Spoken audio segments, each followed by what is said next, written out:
हिंदुस्तान आज दुनिया के सबसे तेजी से बढ़ते इश्तिहार बाजारों में से एक बन चुका है। अगर आप रोजाना अपने मोबाइल, टीवी, अखबार या सड़कों पर इश्तिहार देखते हैं तो आप एक ऐसे निज़ाम का हिस्सा हैं जिसकी कीमत अब 1 लाख करोड़ रुपए से भी ज़्यादा पहुंच चुकी है। लेकिन असली सवाल ये है कि यह पैसा आता कहां से है और जाता कहां है। इस वीडियो में हम हिंदुस्तान के इश्तिहार के पूरे निज़ाम को समझेंगे। कौन सा जरिया कितना रेवेन्यू जनरेट कर रहा है, पिछले 10 साल में इसमें क्या तब्दीली आई है और सियासत में इश्तिहार का कितना बड़ा खेल चल रहा है। नमस्कार, आदाब, स्वागत है आपका मौलाना आज़ाद नेशनल उर्दू यूनिवर्सिटी के mass communication and journalism department के डिजिटल प्लेटफॉर्म पर, और मैं हूं आपके साथ अदनान आलम। आप देख रहे हैं हमारा खास प्रोग्राम डेटा इनसाइट्स।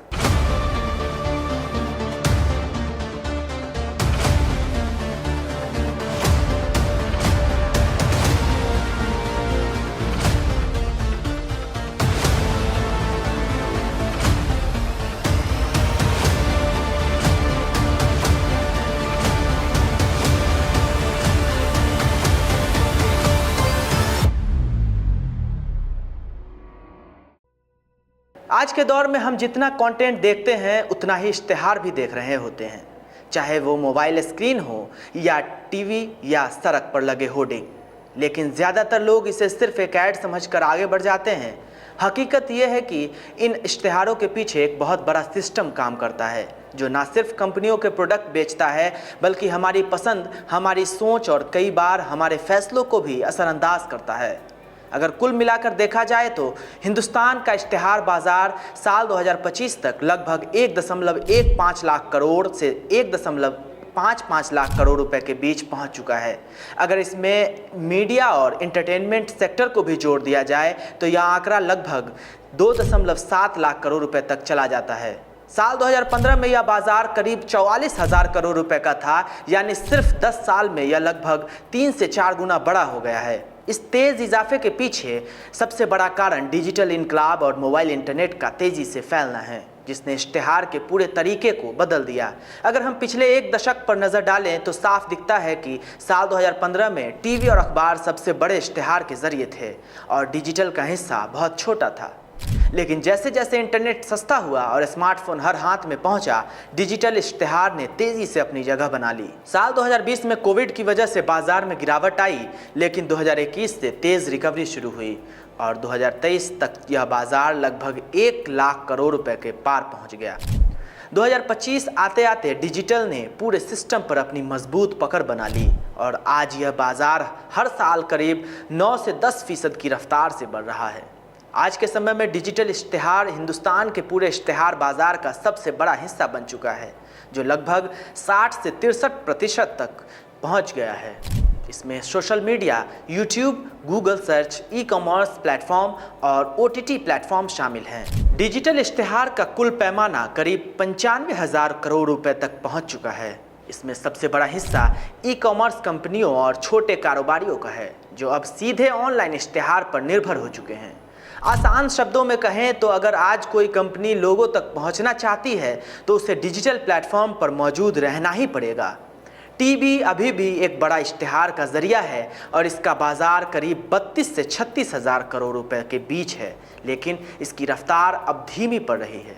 पहले टीवी सबसे ताकतवर जरिया था, लेकिन अब धीरे धीरे इसका हिस्सा डिजिटल के कारण कम हो रहा है। बावजूद इसके आज भी करोड़ों लोग टीवी देखते हैं, इसलिए इसका असर पूरी तरह खत्म नहीं हुआ है, बल्कि अब यह एक स्थिर लेकिन दबाव में चलने वाला जरिया बन चुका है। अखबारों का इश्तिहार बाजार करीब 20,000 करोड़ रुपए के आसपास है। दुनिया के कई देशों में प्रिंट मीडिया तेजी से गिर रहा है, लेकिन हिंदुस्तान में यह अभी भी बरकरार है। इसकी सबसे बड़ी वजह रीजनल अखबार और सरकारी इश्तिहार हैं। छोटे शहरों और गांवों में आज भी अखबार को एक भरोसेमंद जरिया माना जाता है, इसलिए यह पूरी तरह खत्म नहीं हो रहा बल्कि धीरे धीरे अपनी जगह बनाए हुआ है।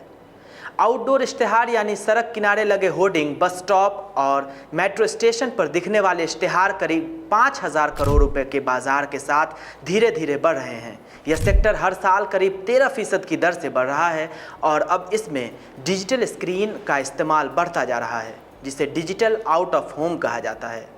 यह बदलाव दिखाता है कि रिवायती जरिया भी अब डिजिटल की तरफ बढ़ रहे हैं। रेडियो और सिनेमा के इश्तिहार बाजार छोटे हैं लेकिन अभी भी मौजूद हैं। रेडियो का बाजार लगभग 2.3 से 2.5 हज़ार करोड़ रुपए का है, लेकिन यह कम हो रहा है क्योंकि लोग अब स्पॉटिफाई और यूट्यूब जैसे प्लेटफॉर्म पर ज़्यादा समय बिताने लगे हैं।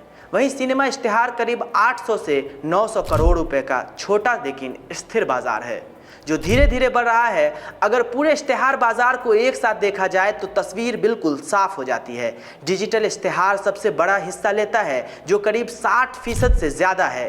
टीवी करीब 20 से 22% पर है, अखबार 12 से 13% के आसपास है और बाकी हिस्सा आउटडोर, रेडियो और सिनेमा का है। इसका मतलब साफ है कि हिंदुस्तान अब पूरी तरह से डिजिटल फर्स्ट इश्तिहार इकोनॉमी बन चुका है। अब अगर सियासत की बात करें तो इश्तिहार का एक बड़ा हिस्सा यहाँ भी खर्च होता है जो अक्सर आधिकारिक आंकड़ों में साफ नहीं दिखता। चुनाव के दौरान हिंदुस्तान में सियासी इश्तिहार का बाजार करीब 5,000 से 10,000 करोड़ रुपए तक पहुंच जाता है।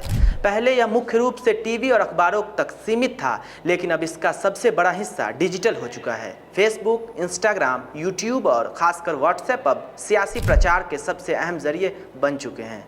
अब पार्टियां सिर्फ पोस्टर और रैलियों पर निर्भर नहीं रहती, बल्कि डेटा के आधार पर अलग अलग लोगों को अलग अलग पैगाम भेजती हैं, जिससे प्रचार और ज़्यादा असरदार हो जाता है। अब एक अहम सवाल उठता है, इतने बड़े इश्तिहार बाजार पर नज़र कौन रखता है?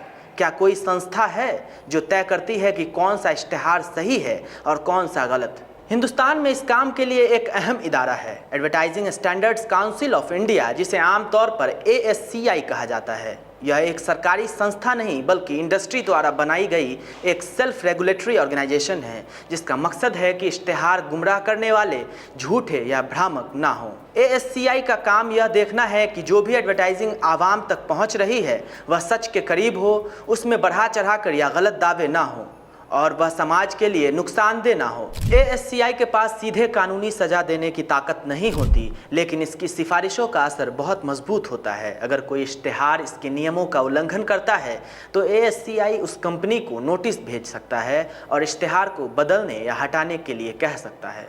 ज़्यादातर बड़ी कंपनियां इन निर्देशों का पालन करती हैं, क्योंकि अगर वे ऐसा नहीं करती हैं तो मामला सरकारी रेगुलेटर तक जा सकता है। ASCI एक खास कोड ऑफ कंडक्ट के तहत काम करता है जिसे एडवर्टाइजिंग कोड कहा जाता है। इसमें 4 अहम बातें देखी जाती हैं। क्या इश्तिहार सच बोल रहा है?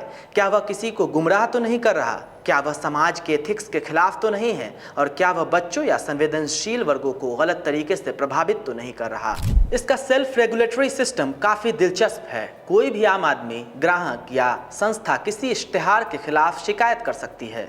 इसके बाद ASCI की एक स्वतंत्र कमेटी, जिसे कंज्यूमर कंप्लेंट्स काउंसिल कहा जाता है, उस इश्तिहार की जांच करती है और फैसला देती है कि वह इश्तिहार सही है या उसे हटाना चाहिए। डिजिटल दौर में ASCI ने अपनी निगरानी और भी तेज़ कर दी है। अब यह सिर्फ टीवी और अखबार ही नहीं बल्कि सोशल मीडिया, इन्फ्लुएंसर और ऑनलाइन ब्रांड प्रमोशन पर भी नज़र रखता है।